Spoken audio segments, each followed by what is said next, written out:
Hello everybody, welcome back to my YouTube channel. I am Aiden Cossack and today we are going to be talking about Brightburn. Tori! You're safe now. You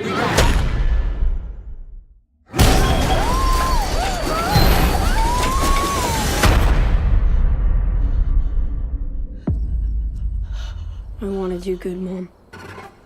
I do. So, Brightburn is the movie that has James Gunn's name slapped all over the marketing of this thing that is actually directed by David Yarvesky, and the script was written by James Gunn's brother, so all he really did was produce this movie, so please don't get that misinformation. I've seen tons of people talking about how James Gunn directed this movie, and that's what he did to get him out of his state between Guardians 3 and moving on to Suicide Squad. Watching this movie, it definitely has a Gunn thumbprint all over this thing, but don't spread that misinformation around.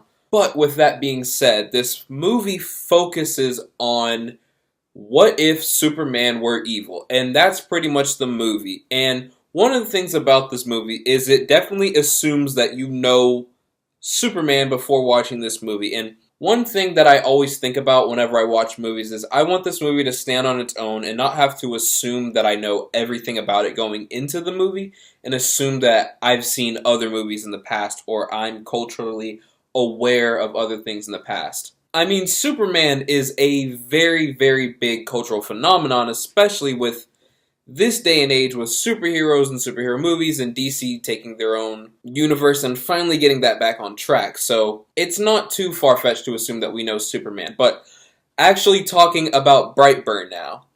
It's about damn time.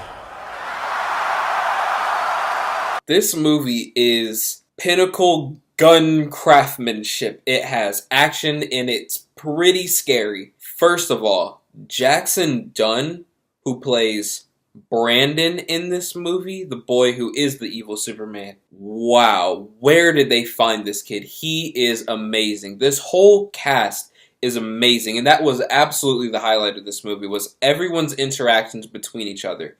However, I wish that we got a little bit more of personal character interactions, considering the fact that this whole movie is revolving around this family of three who are coming to grips with the fact that their son is starting to take a darker path rather than move on the right path. And I just wanted a little bit more time with the family just being a regular family before we kind of went into the fact that this boy is not of our world. And that's kind of my main criticism with this movie. There are some pretty big pacing issues. The development of his powers just kind of starts off in the first 5 minutes of the movie, and I never got a chance to understand the kid before he even had the abilities, or I never got to understand who he was as a person before the fact that he was actually using his powers. Going along with some of the pacing issues, this is such a weird criticism that I've never had with a movie before, but it involves the end credit sequence and the choice of music that they chose for it.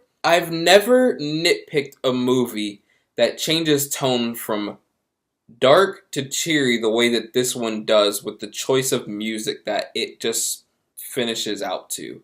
It's so weird. I've never said that about a movie where the music was wrong. I've never seen a movie where the music was wrong for the end credits. This movie's music was wrong in the end credits. And the movie kind of left me with some questions like, why is this happening now? Other stuff that I don't really want to spoil, but where is he from? What's going on with the grand scheme of things? Just a few nitpicks that I just couldn't help but think about all throughout the movie. I mean, there's really not much to say about this movie. If you like Superman and you just want to see some cool action type of horror movie with a ton of gore in this thing, I know you guys have seen the scene with the eye and the glass. It is so much worse in the movie, and I loved it. But overall, it has some script issues, it's choppily edited in a few scenes, and there's just not enough background story for me to be able to have cared enough about these characters the way that they wanted me to in this movie. Overall, pretty enjoyable. I would probably give this movie about a 7 out of 10, anywhere between a 7 and a 7.5, but for now, I think I'm going to stick with a 7 out of 10. And if you guys are Gunn fans, there is a great cameo at the end of this movie that you guys definitely won't miss if you stay throughout the credits. But anyways, guys, thank you so much for watching. Please be sure to subscribe, hit the like button down below, comment, did you guys see this movie? Are you looking forward to this movie? What other what-if kind of stories would you guys like to see? I'm totally all down for what-if Batman, similar to the Flashpoint thing, but I don't know if we're ever going to get that. Please be sure to hit my social media in the links below. Also be sure to hit the notification bell so that way you guys can stay up to date with everything going on in my YouTube channel in the future. And thank you guys so much.